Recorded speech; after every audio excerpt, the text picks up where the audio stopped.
So now joined by seventh-year head coach Russ Turner. Again, the Anteaters, an 84-56 win over Hawaii. You improved to 2-0 in the conference. Coach, get back to the 500 mark at 9-9 for the campaign. This game started out on a 9-2 Hawaii run. You called the timeout, had a very energetic talk with your team here on the near sideline, and they really responded well on the defensive end. You'll hold Hawaii to 36% shooting. You build up a 19-point lead as you went on a 37-11 run to close out that first half after that timeout, and then pretty much on cruise control for that second half to get a win. Yeah, it's a good win. I don't think anybody needs a transcript of that timeout.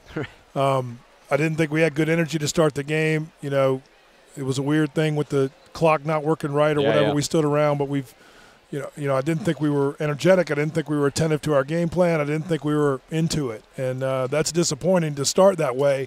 But you're right. We responded the way I expect. And the thing that's great about this group right now is the energy that we get from our bench and the way that we can rotate players and the way that allows me to demand defensive intensity and performance because that's what's going to win for us. Tonight we played really well offensively. I thought because we were smart in the way we attacked Hawaii, when they double teamed in the post, we made them look, we made them look bad. We did what we were supposed to do and took what was there for us.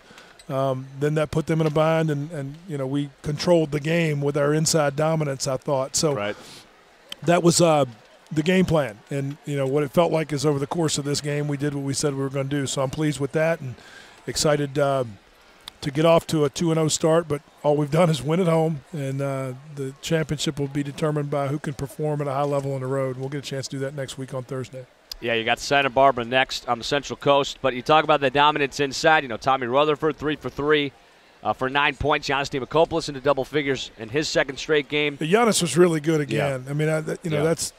He can be a dominant player for us. No question. And I thought that, after the start, I thought the start was a little shaky. He had made a bunch of threes, and I thought he settled for an early three, which I don't want to take away from him, but I think we've got to establish our inside dominance first most of the time. Giannis is a senior. He gets licensed for those shots if he feels them, but, where I think that he can be dominant in this league is if he does what he did against a double team, and that was score it when they didn't come, and when they did come, he moved it to the right place, and really happy with Brandon Smith. Thought that was Brandon's best game of the year. Yeah.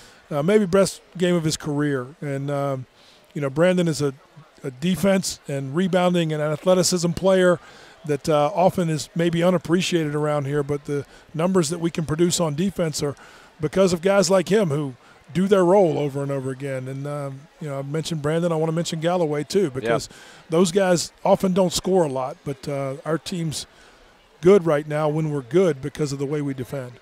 Yeah, you beat me to it. Brandon Smith, 9.7 rebounds tonight, which was the team high for Smitty. Galloway, solid effort on the glass as always. And I thought that stretch, though, we talked about it, that 37-11 run in the first half and that energy you carried over in the second half, that might have been, the best 15 to 20 minutes of basketball I've seen this team play all year, just on both ends of the floor, the plays you guys are making, the active hands defensively, and how you were producing on the offensive end. Do you feel like, now as we're getting into the conference, the steam's starting to click a little bit and you have the rotations and all that stuff? Well, yeah, definitely. I think we figured out combinations better, and I think that our schedule didn't produce wins, but it made us better. We played really good mid-major teams that were hard to beat, and we fought like crazy and weren't able to come out on top very often, but we've seen a lot of different things that we're going to face in the conference, and I feel like right now we're not going to see things that we're unprepared for.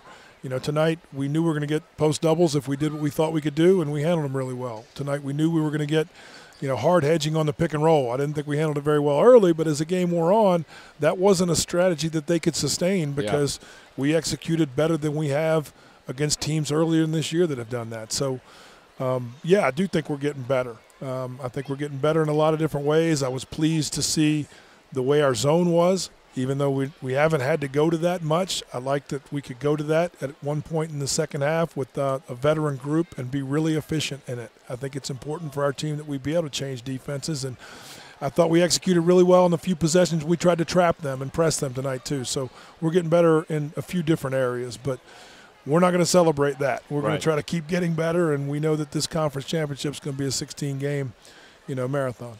Coach, 28-point win over Hawaii, 4 in a row, 2 straight in the conference. Enjoy this one. We'll talk to you here next Saturday against Fullerton. All right, thanks. We had a great crowd tonight, so it's nice to have that. I hope that there will be continued improved interest in this group because I think this is a fun group to root for. No question. Thanks, All right, Coach. Thanks.